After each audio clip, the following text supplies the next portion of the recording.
प्रश्न बघा आपल्याला काय दिलाय, हेलिकॉप्टर आहे आणि हेलिकॉप्टर मध्ये जया आणि किम दोघी बसलेले आहेत. आता काय झालं माहिती का, जया आणि किम दोघींनी उडी मारली पॅराशूटने.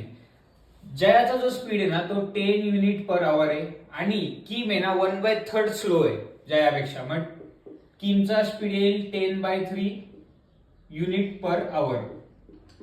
आता टोटल अल्टिट्यूड त्यांनी दिले 1 युनिटचं अल्टिट्यूड दिलंय. ठीक आहे, आता ते बोलताय की ऑब्विसली जयाचा स्पीड जास्त आहे म्हणजे जया आधी पोहोचणार.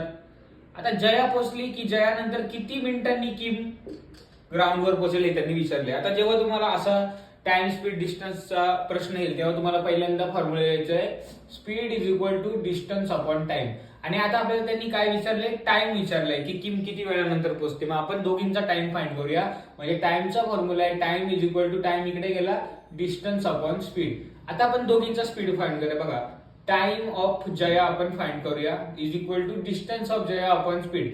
आता दोघींचा डिस्टन्स तर 1 युनिटच राहणार आहे आणि हिचा स्पीड किती आपण समजा 10 युनिट पकडलाय. आता हे जे आपल्याला टाइम भेटणार आहे आपल्याला आवर मध्ये भेटणार आहे. कारण बघा आपल्याला टाइम मध्ये त्यांनी बघा युनिट युनिट कॅन्सल होईल आणि जो आवर आहे ना तो स्पीड त्यांनी पर आवर दिलेला आहे. त्याच्यामुळे तुम्हाला जो टाइम भेटेल या फॉर्म्युल्याने तो तुम्हाला आवर मध्ये भेटेल. आता याला आपल्याला मिनिट मध्ये कन्वर्ट करायचं, 60 ने मल्टिप्लाय करायला लागेल. म्हणजे हिला किती लागतील, 6 मिनिट लागतील. 10 × 10 = 60. आता बघा जयाला किती मिनिट लागले, 6 मिनिटं लागले.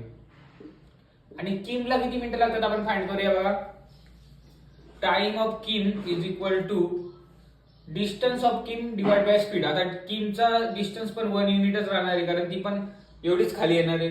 आणि तिचा स्पीड आपल्याला काय सांगितलंय, 10/3 युनिट पर आवर ना. आणि हे आपल्याला कशामध्ये भेटणार आहे, आवर मध्ये. तर आपल्याला त्याला मिनिट मध्ये कन्वर्ट करायला लागेल. म्हणजे याला 60 ने मल्टिप्लाय करायला लागेल. आता बघा याला आपण कसं सॉल्व्ह करूया, 1 इंटू आता याला ना वर नेऊया तर उलट होईल काय, 3/10 होऊन जाईल.